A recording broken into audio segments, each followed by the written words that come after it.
Olá você e seja bem-vindo ao Ideias Radicais, o meu nome é Rafael e esse vai ser um vídeo, uma série de vídeos na verdade, um pouquinho diferente, uma coisa nova que eu quero fazer nesse canal, que é uma leitura comentada de livros. Nesse vídeo e nessa série nós vamos ver os 6 lições do Ludwig von Mises. Então cada vídeo são 6 lições, a gente vai ter 6 vídeos no total, cada um abordando cada uma das lições, claro. Eu não vou ler ele, mas só dar uma passada geral e comentando e contextualizando algumas coisas para hoje, entrando em alguns detalhes, algumas coisas assim, e dando background, as informações assim que são mais necessárias para você entender. Eu não pretendo que essa série seja um substitutivo ao livro. Mas se você é o tipo de pessoa que fala, olha, eu não tenho tempo, não tenho paciência, eu prefiro só ter isso num podcast, alguma coisa assim que eu possa ouvir e tudo mais, bom, isso é pra você.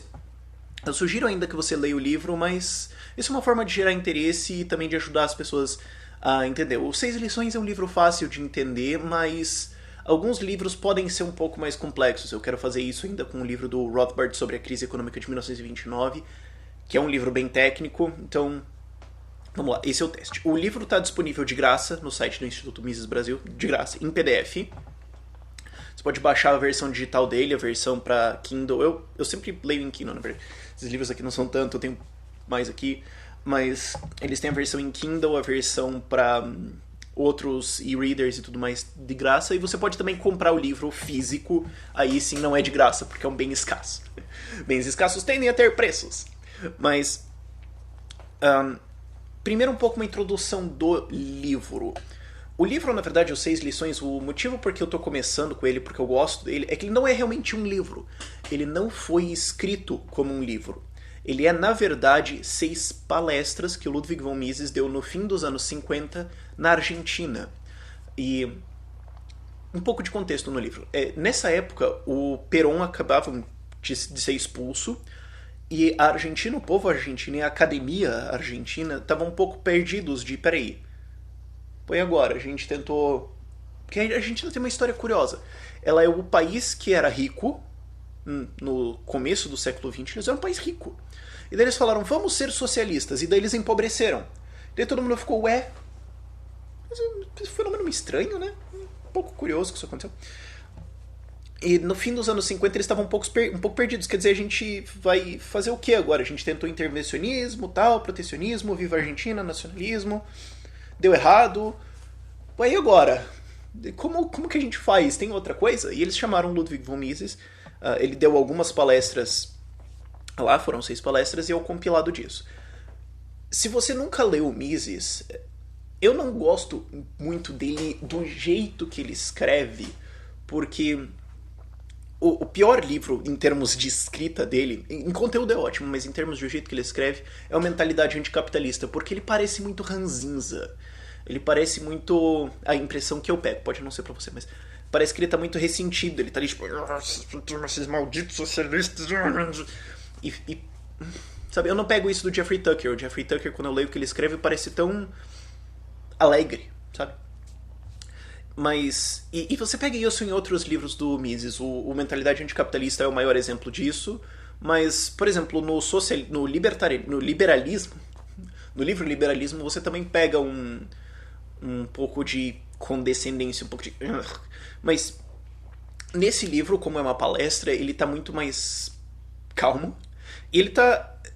Por vários contextos, eu ainda vou fazer um vídeo sobre a história do Mises e tudo mais, mas dá pra entender que ele estava alegre, ele estava feliz, estava... Não, vamos falar disso, que bom. Então o tom do livro é muito bom, é muito fácil de ler. E é uma palestra, então é uma conversa. Os livros tendem a ser uma coisa mais acadêmica, mais aula, formal, e isso fica meio...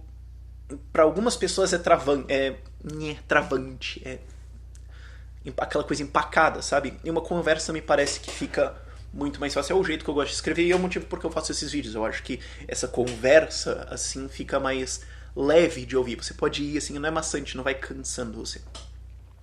Então eu recomendo que você leia ele, mas vamos...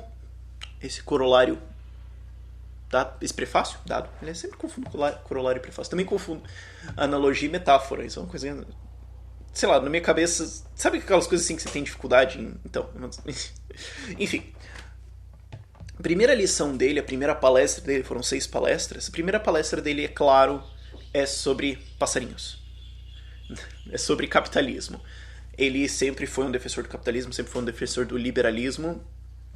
E ele começa falando sobre capitalismo. E essa palestra é no fim dos anos 50. E o Ludwig von Mises, ele é austríaco. Isso é importante você entender. Ele é austríaco e ele conhece a história do século XIX. Porque às vezes a gente costuma estudar a história a partir da Primeira Guerra Mundial. E isso deixa muitas coisas desconexas. Assim, a gente não vê como é que era o século XIX ou como é que era o século XVIII, como é que eram as condições de vida disso. E a única coisa que a gente ouve é assim, um pouco da análise do Marx. E como ele cita ao longo dessa palestra, a gente vai entrar no vídeo, a gente fica com aquela impressão que estava tudo bonito e daí veio o capitalismo e estragou tudo, sabe? A gente fica com essa impressão de que o século XVII tinha riqueza, o século XVIII tinha riqueza, quando não tinha, era pobreza fantástica. E o século XIX foi uma época assim, no ar. Então ele puxa muito isso, e ele fala do capitalismo mais nas origens do capitalismo, especialmente porque sim, ele estava no fim dos anos 50, ele não tinha visto a internet. E é estranho pensar isso, ele morreu sem ver a internet. Imagina o que o Ludwig von Mises ou o Murray Rothbard teriam falado se eles tivessem visto a Bitcoin. Olha que legal, é um pouco triste, né, esse fato, mas enfim. E ele puxa o capitalismo original, de raiz, digamos assim, para levar isso pra frente. Porque às vezes a gente olha nisso, a coisa que tem hoje, e a gente imagina que a riqueza sempre foi assim, que a vida sempre foi assim, e não, só não. E ele começa a palestra dele falando que o capitalismo ele foi muito mal explicado, ele é uma coisa muito atacada, a ideia foi muito vilipendiada, para dizer a palavra, ao longo da história. Mas o que a gente não nota é que o capitalismo tem uma diferença muito grande sobre o que tinha antes. Porque o que tinha antes de capitalismo era feudalismo, era monarquia, era nobreza e aristocracia. Era um rei de mandato divino, de infalibilidade, e ele mandava e acabou. E se você nasceu pobre, se você nasceu dentro de uma casta pobre, você vai morrer pobre. Esse é o fato simples e consumado. E o rei, ele governa porque ele é imbuído por Deus, e acabou. Ele não precisa servir o povo dele precisa amar ele porque ele é imbuído por Deus, ele é o rei, acabou. Ele não pode ser questionado, não pode ser criticado. Então, e o capitalismo tem uma diferença marcante em relação a esse período, no sentido que o capitalista, o empresário, o produtor de qualquer coisa, e nessa época não pense o capitalista assim, o banco investidor. Pensa o capitalista que tem uma oficina que produz sapatos. A gente sempre pensa no capitalista como o Ike Batista, a gente nunca pensa no pipoqueiro, né? Mas pensa que esse cara, o Mises fala, ele serve o povo. Ele tem poder na medida em que ele serve os seus clientes, que ele serve as pessoas. O rei não é obrigado a fazer isso. O duque, o monarca, o aristocrata, de maneira geral, ele não tem nenhuma obrigação, ele não tem nenhuma dívida ao povo. Ele tem a terra dele, que é protegida pelo rei, e o rei alega que é protegido por Deus, e acabou. Se você não gostou, meu filho, você entra aí no paredão, eles puxam os mosquetes, plau, e tá resolvido. O capitalista não. Ele só tem poder na medida que ele serve a população. É muito fácil você estar numa empresa hoje e ver o seu chefe mandando, ele fala isso no livro. Você vê o chefe mandando e dando ordens e você acha, não, esse cara manda em tudo. Mas o que você não vê é como o cliente manda nele. Se o cliente começa a comprar um tipo de sapato e não outro, ele está mandando uma ordem pro industrialista, pro capitalista. Produza mais desse e não desse. Se o industrialista produz um novo produto, ele cria um novo produto, desenvolve alguma coisa, coloca no mercado, e ele não é vendido, os clientes estão mandando uma ordem muito clara para esse empresário. Pare de produzir isso. Feche essa linha, chega dessa história e vá fazer outra coisa, porque isso aqui a gente não quer. E o capitalista ouve, porque se o capitalista não ouve, ele quebra. Então a gente não vê, a gente vê a ordem que desce, mas a gente não vê a ordem que sobe através dos clientes. Essa é a coisa, se você está num sistema capitalista, se você vai produzir e você não pode comprar um deputado ou um governo ou alguma coisa para te ajudar, o único jeito que você pode enriquecer, que você pode ganhar poder, que você pode acumular capital, é fazendo o que os outros querem. É tentando entender que serviço, que produto que eles demandam e dar isso no máximo nível de precisão que o seu cliente quer. E a gente perde isso. A gente pula totalmente esse ponto. Isso é fantástico. E quando o capitalismo começa a surgir, e de novo, isso a gente está falando assim, começo de Revolução Industrial, ano 1700, em alguns países, anos 1800.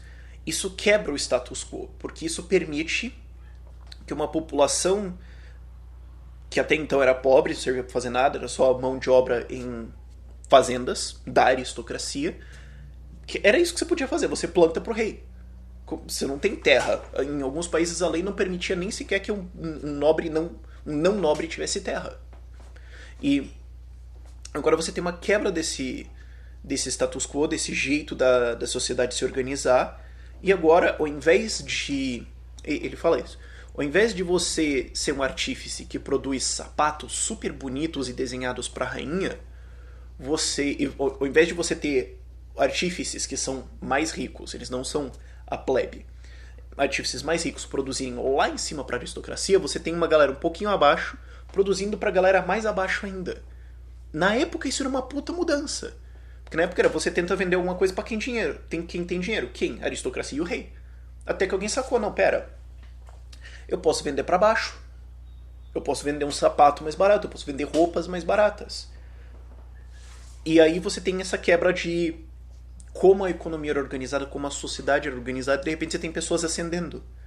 Não porque o cara era o cara que fazia os vestidos para a realeza que morava em Versalhes, para a nobreza que estava lá nos desfilinhos das festinhas. Não, era o cara que fazia roupas super simples para os pobres, que eram mais baratas ou que duravam mais, ou que tinham um preço que eles conseguiam comprar. E hoje isso é normal, mas tente entender como na época isso era uma coisa explosão assim mental. E isso vem por causa da Revolução Agrária. Isso aconteceu no Reino Unido de uma maneira horrível, foi muito mal feita, mas a produtividade do campo aumentou, a quantidade de campo sendo utilizado para produção aumentou, e a quantidade de comida que você conseguia produzir de um hectare qualquer subiu muito. Isso permitiu um aumento da população muito grande. E agora você tinha uma massa de pessoas. Isso aconteceu na Inglaterra e na França primeiro. Uma massa de pessoas que... Bom, e aí? Os nobres não precisam mais de tanta mão de obra nos campos. Tá, deu. Você pode dobrar o número de campos, mas se a população quadruplica, você não tem o que fazer com essas pessoas. Então você teve uma pobreza em massa, um monte de mão de obra livre, de custo quase zero, não fazendo nada. E pobreza, essa é a condição pré-capitalista.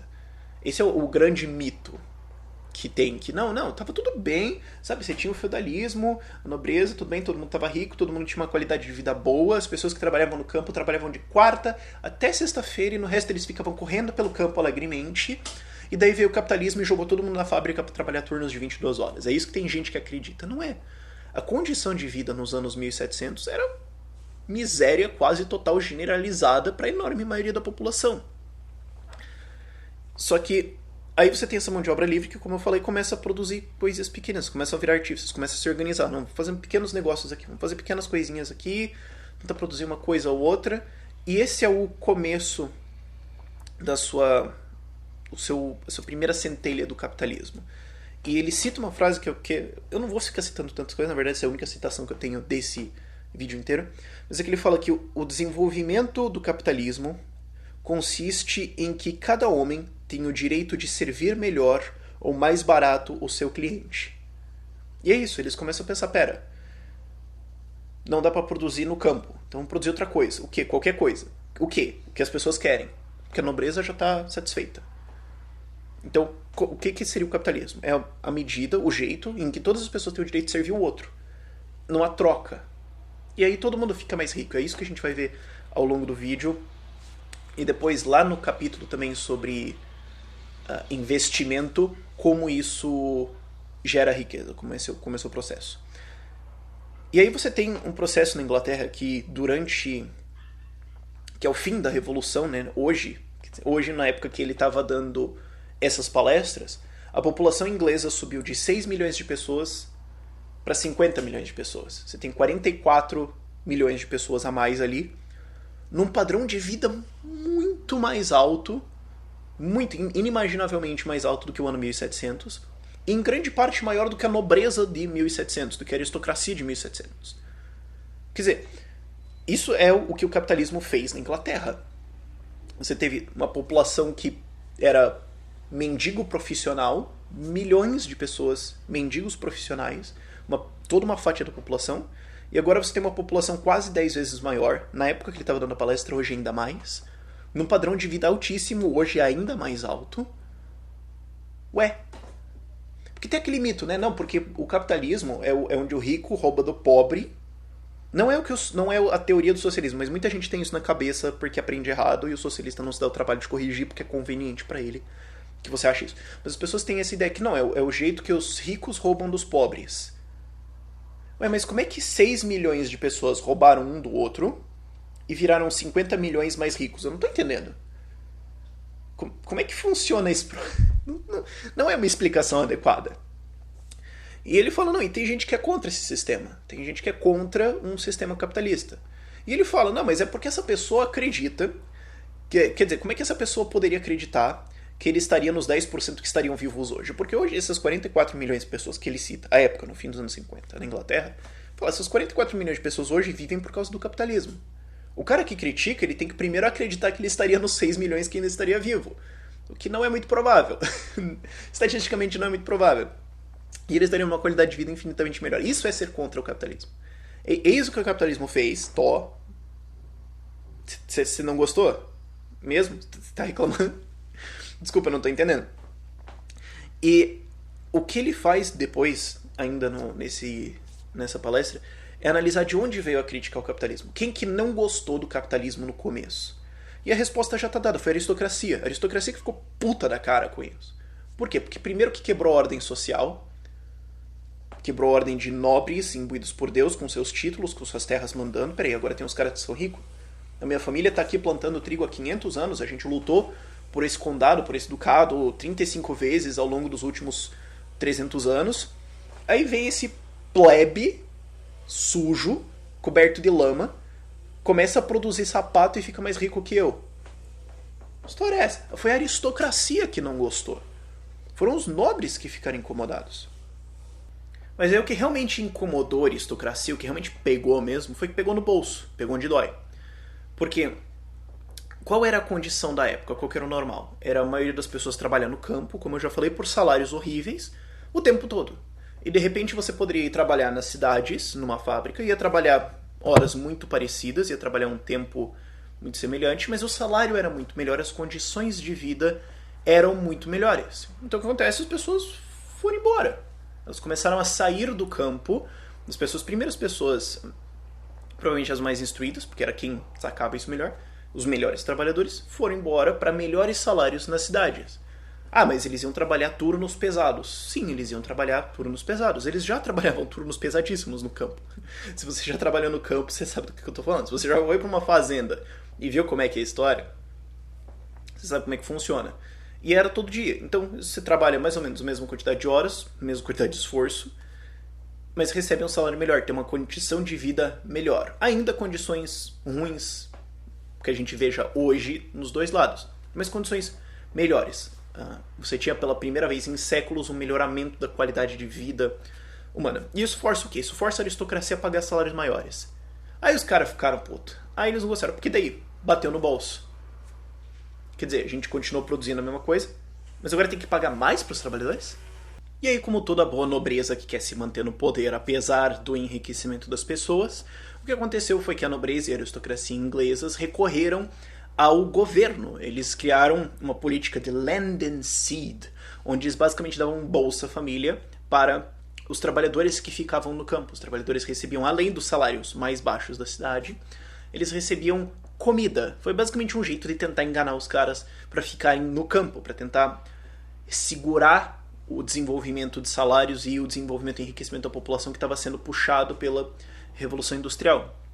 Isso foi acontecer depois na Prússia. A Prússia é a precursora da Alemanha, o país que tinha antes da Alemanha, e o Bismarck, que era basicamente o pai do socialismo moderno, o Bismarck discutia o fenômeno do Landsflucht, a fuga do campo. que era pra ele um fenômeno obviamente ruim. Era obviamente claro que a fuga dos trabalhadores era negativa. Como assim? Eles estão fugindo da nobreza da aristocracia e indo trabalhar? Que história é essa? Eles ficaram perturbados. A gente precisa resolver esse problema. E é chocante isso, porque isso mostra realmente, como você vê lá atrás, o que era o capitalismo. Era algo que se opunha ao status quo, se opunha à aristocracia e enriquecia as pessoas que estavam querendo só melhorar de vida um pouco. E esse fenômeno foi incomodando todo mundo. A crítica ao capitalismo não é nova, não é do socialismo, é lá de quem se ferrou com isso, que era quem queria que ficasse tudo como estava. E o capitalismo faz o contrário. Ele detona o status quo atual e permite essa migração, esse enriquecimento. E incomoda. E daí uma das consequências disso, que o Mises ele fala um pouquinho, mas eu quero explorar um pouco mais, é que como a população inglesa se expandiu, porque agora eles tinham dinheiro para comprar coisas tipo comida, a Inglaterra teve que começar a importar alimentos. Eles tiveram que começar a puxar alimentos da Hungria e de outros países para sustentar a população deles, porque não tinha produção suficiente. Agora, isso exporta o fenômeno. Quer dizer, você está tendo a Revolução Industrial na Inglaterra, isso aumenta a demanda de alimentos, e eles vão buscar alimentos em outros países. Então, em outros países, produtores agrícolas estão enriquecendo e vão poder pagar mais salários maiores para os funcionários deles. Os países que a Inglaterra tinha paz e tinha comércio se beneficiaram disso. Por quê? Porque agora eles tinham que mandar produtos para lá, tem uma demanda maior em outro país. Isso força os preços a subirem, isso força os salários dos funcionários a subirem. Isso exporta esse fenômeno. E isso também força a Inglaterra a ter uma política de paz um pouco maior. Porque, peraí, a gente precisa importar alimentos, então a gente precisa vigiar mais o que a gente está fazendo. Não pode mais entrar em guerra com todo mundo assim na louca, porque primeiro que a gente tem essas exportações, que é legal pra caramba, que dá impostos, então não pode entrar em guerra com esses países, e não pode entrar em guerra com os países que produzem, porque a gente precisa do trigo deles. Então isso força mais uma política mais... então acho que é melhor a Inglaterra ficar quieta e parar com essa história de bombardear. Eu queria que eles tivessem aprendido essa lição assim a longo prazo, mas é uma das consequências do capitalismo. Ele força uma posição de paz maior, porque você depende mais de comércio entre nações e entre países e regiões e tudo mais. E, obviamente, também aumenta os salários nessas regiões. Aumenta a demanda, aumenta tudo. E um detalhe também, ele fecha esse raciocínio inteiro, ele vai partir para um outro agora, mostrando que realmente quem paga esses salários, todos esses salários, eu fico falando, salários subiram, salários subiram, salários subiram. Quem paga esses salários? Porque isso está respondido, mas é preciso explicitar. Quem paga o salário não é o aristocrata e não é o empreendedor, não é o industrialista. É o cliente. É o cliente que manda na indústria, é o cliente que manda no fornecedor de produtos, é o cliente que controla. Porque quem fica grande não é quem produz. A Lamborghini não tem poder. Ela é uma marca grande, ela tem produtos grandes, mas eles têm poucos clientes. Quem tem força mesmo, quem realmente tem caixa, quem realmente tem influência, é a Fiat, que produz para os pobres. E quem que paga esses salários? Quem que paga os salários dos executivos, dos industrialistas, mas também dos trabalhadores? São os próprios trabalhadores, porque eles estão consumindo.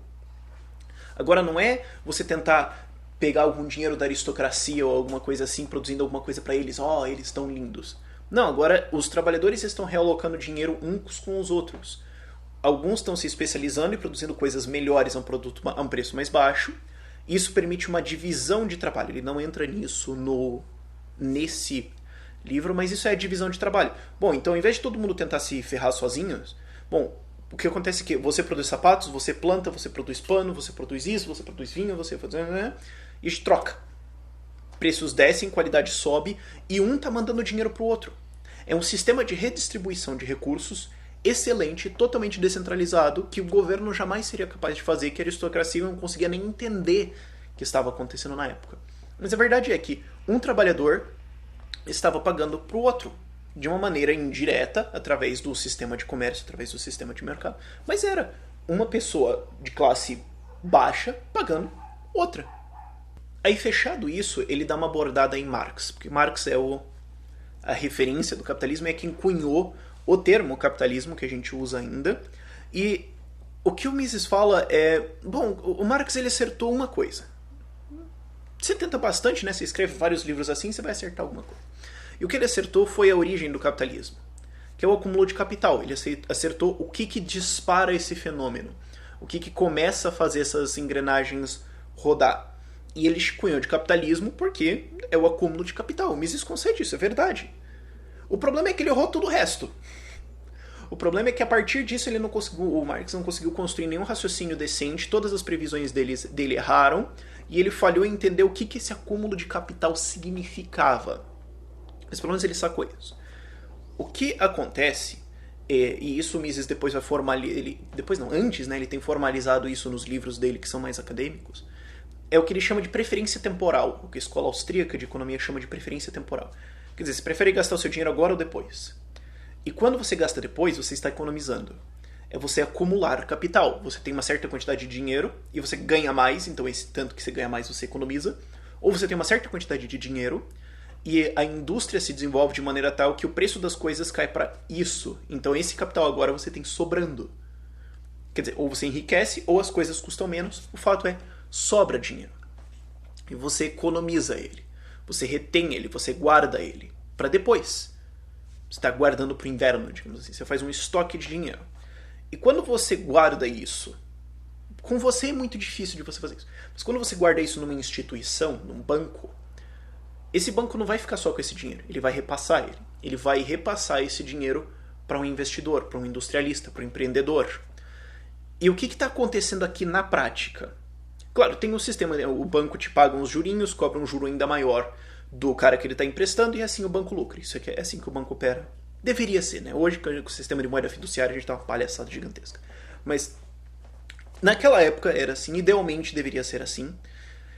E o que está acontecendo na prática? Trabalhadores estão repassando dinheiro para cima. Quer dizer, dinheiro desceu em forma de salários maiores ou de produtos mais baixos, então dinheiro desceu, riqueza desceu. Eles economizaram e isso agora sobe de volta para o empresário. Você tem o ciclo se fechando. Isso que é muito importante entender, que o Marx perdeu completamente. Perdeu completamente esse ponto. Isso sobe de volta para o empresário. Para quem? Para o empresário novo que quer empreender. Ele quer criar alguma coisa, ele tem uma ideia, ele vai fazer alguma fábrica. E antes de qualquer coisa, ele precisa jogar o capital para baixo de volta. Porque na hora que ele tira o empréstimo, na hora que ele vai a investidores, o que é um investidor? Alguém que tem um dinheiro economizado. Bom, eu tenho aqui, sei lá, 10 mil reais economizado, então eu vou emprestar para um amigo que está abrindo uma padaria. Ele precisa de ajuda agora, então eu empresto para ele e ele me devolve um tanto depois. É um pouco convoluto você fazer isso. Hoje com apps a gente tem isso muito melhor, eu quero abordar isso no vídeo. Mas você passa o dinheiro para frente. Então você está passando o dinheiro de uma pessoa para o empreendedor, e o empreendedor vai fazer o que com isso?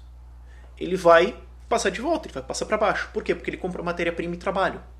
Pensa trabalho como se fosse uma matéria-prima. É uma coisa que você tem que comprar no mercado, você tem que comprar funcionários. Você tem que alugar o tempo deles. Então se o cara vai abrir uma padaria, ou qualquer negócio, qualquer fábrica, não importa a ordem de complexidade disso, ele vai ter que comprar mão de obra. Ele vai ter que ir no mercado e comprar tijolos, ele vai ter que ir no mercado e comprar cimentos para uma padaria. Comprar cimento, comprar trigo, comprar um forno. Ele vai repassar todo esse dinheiro para baixo de novo, para esses funcionários que trabalham nesses serviços, nessas fábricas, na fabricação dessas coisas. E ele vai ter que comprar mão de obra e pagar o salário. E o lucro ele vai ter lá na frente.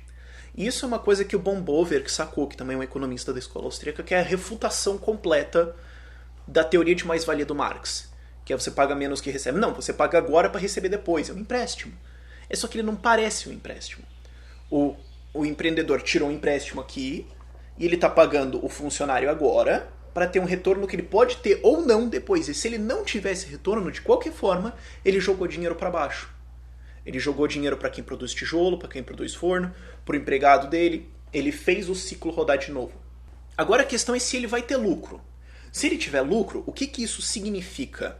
Isso, de novo, o Mises não aborda, mas é importante explicar para você esse ciclo. Se ele tivesse lucro, o que isso significa? Isso significa que ele tirou recursos, esses recursos estavam economizados por outros indivíduos, ele tirou esses recursos emprestados a juros, a custo, ele investiu esses recursos, repassou de volta para os outros indivíduos na economia, criou um empreendimento, uma padaria nesse caso, redistribuiu, passou para funcionários, passou para quem produz tijolo, etc. Já falei isso um monte de vezes. E ele teve um lucro. Então ele tirou uma quantidade de recursos para devolver mais, investiu, e no fim das contas ele tinha mais ainda. O que isso significa? Isso significa que ele alocou recursos melhor. Ele pegou esse recurso aqui, colocou na economia, fez de um jeito que as outras pessoas preferem ter esse produto ou serviço do que ter o dinheiro delas. Então ele termina com mais dinheiro que ele começou. Significa, por definição, que ele forneceu à sociedade um serviço ou um produto que eles queriam, mais do que eles queriam o dinheiro deles. Ele está produzindo riqueza, ele está colaborando para o enriquecimento das pessoas. E enquanto ele mantiver esse lucro, ele vai continuar comprando matérias-primas, ele vai continuar comprando trigo, ele vai continuar fazendo reformas na padaria dele, expansões, e ele vai continuar financiando aquela mão de obra. Ele vai sempre ter o risco, porque ele sempre tem o risco que outro concorrente apareça, que a padaria dele se torne desnecessária, como, por exemplo, os taxistas. Bom, agora eles não são... taxista não, mas a rádio táxi. Agora a rádio não é mais necessária, porque a gente tem o Uber. Então eles têm esse risco sempre de deixarem de existir. Então ele está correndo todo esse risco, mas ele continua tirando dinheiro das pessoas que economizaram, pegando para ele, digamos, uma ordem mais alta da economia, repassando para baixo, com um produto mais barato, e isso permite que as pessoas economizem, porque ele está fornecendo um serviço ou produto que é melhor, ou seja, ele está aumentando a qualidade de vida desse país, ou ele fornece um serviço e produto mais barato, que permite que elas economizem e joguem dinheiro para cima de novo. Então ele está fazendo o ciclo da economia rodar. E quando esse ciclo roda, a riqueza é gerada.